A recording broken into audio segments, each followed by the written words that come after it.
E aí galera, eu sou o Pedro, tutor de Biologia do Projeto Feynman, e hoje a gente vai falar sobre os hormônios e as doenças que envolvem o sistema urinário. O primeiro hormônio que a gente vai falar é o antidiurético, que vai atuar nos túbulos renais dos néfrons e vai favorecer a reabsorção de água pelos néfrons. Se tem pouca água no seu corpo, vai aumentar a produção desse hormônio para que os seus néfrons reabsorvam mais água para o seu sangue e assim a sua urina saia mais concentrada, ou seja, com menos água. Se tiver muita água no seu sistema, a produção desse hormônio cai e dessa forma mais água é liberada na urina, assim ela sai mais diluída e você perde volume de água. Uma observação é que com a ingestão de álcool, a produção desse hormônio, do antidiurético, vai ser inibida. Então, a quantidade de água liberada na urina aumenta muito. O segundo hormônio é a aldosterona, que vai regular a quantidade de sódio no sangue. Se a quantidade de íons de sódio no sangue diminui muito, a produção da aldosterona começa a aumentar e esse hormônio vai favorecer a reabsorção de sódio nos néfrons. Então, ao invés dele ser expelido, ele vai ser reabsorvido para o sangue. Com mais sódio no sangue, a pressão osmótica do sangue vai aumentar. Então, ele vai atrair mais água e vai aumentar o seu volume, aumentando a pressão sanguínea.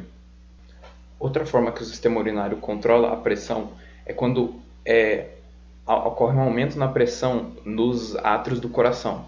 Esse evento vai causar a liberação de um composto conhecido como peptídeo natriurético arterial. Esse composto vai dilatar a arteríola aferente do néfron, que é a arteríola que leva sangue para o néfron. Dilatada, essa arteríola vai levar mais sangue para o néfron e dessa forma esses néfrons vão filtrar mais líquido do sangue, porque está passando mais sangue ali. Dessa forma, filtrando mais líquido, a quantidade de urina produzida vai ser maior, então a pessoa vai perder mais água. Perdendo água, o volume sanguíneo da pessoa vai diminuir, e com menos sangue exercendo pressão nas artérias, a pressão arterial da pessoa diminui também. Falando agora das doenças do sistema urinário, a primeira delas é a diabetes insípidos, que acontece quando a glândula pituitária ou hipófise não produz o hormônio antidiurético, que regula a quantidade de água liberada na urina. Sem esse hormônio, os rins vão produzir uma urina muito mais diluída, com muito mais água, e assim a pessoa se desidrata muito rápido. Os pacientes que têm essa doença têm que tomar quantidades absurdas de água durante o dia para se manter hidratados, porque eles perdem água muito rápido. O segundo transtorno é o cálculo renal, que é a formação de pedras originadas da cristalização e acúmulo de sais minerais pelo sistema urinário, geralmente no rim. A maioria dessas pedras é formada de cálcio, porém algumas delas também podem ser formadas de ácido úrico. Os cálculos renais eles podem ser causados por alguma alteração anatômica nos rins ou por uma infecção no sistema urinário, e eles também podem ser influenciados por fatores genéticos, que podem facilitar a sua formação. Só que a maioria deles é causado pelo consumo excessivo de sódio e proteínas animais, que vai sobrecarregar o rim, e isso aliado à baixa ingestão de líquidos para diluir esses sais minerais que vão formar os cristais.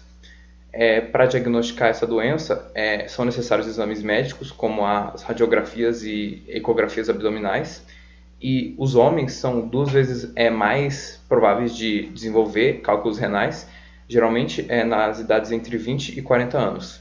E alguns dos fatores de risco que podem facilitar a formação deles são o histórico familiar, a tendência genética, a dieta da pessoa, o alcoolismo e algumas doenças já existentes, como as doenças intestinais, o sedentarismo e o estresse. Já a gota é uma doença causada pela ineficiência do rim de filtrar o ácido úrico do sangue, que vai ficar circulando na corrente sanguínea e pode se depositar em cristais de ácido úrico nas articulações, o que vai dificultar o movimento dessa articulação e causar uma dor muito forte.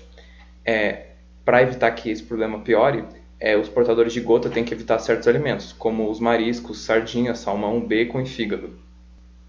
A infecção urinária vai acontecer quando ocorre uma proliferação inadequada de bactérias pelo sistema urinário. Na uretra, ela vai ser chamada de uretrite, se for na bexiga, vai ser chamada de cistite, e se for nos rins, vai ser chamada de pielonefrite. Alguns fatores que podem favorecer a aparição de infecções urinárias são as pedras nos rins, pré-condição genética, o mau funcionamento da bexiga, acarretado, por exemplo, se a pessoa segura muito o xixi, a existência de doenças prévias ou o excesso e falta de higiene, porque até a higiene demais na região urinária vai ocasionar uma mudança no pH. E esse pH ajuda a evitar a proliferação de bactérias e o avanço delas para dentro da uretra.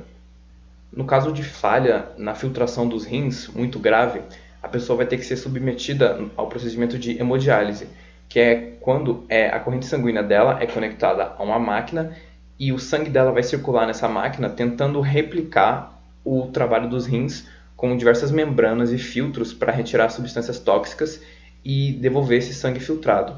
Esse procedimento tem que ocorrer diversas vezes na semana, por várias horas, e limita muito a pessoa, até que ela consiga um tratamento adequado ou um transplante de rim. Por último, pelo exame de urina, é possível descobrir várias coisas sobre a saúde de uma pessoa.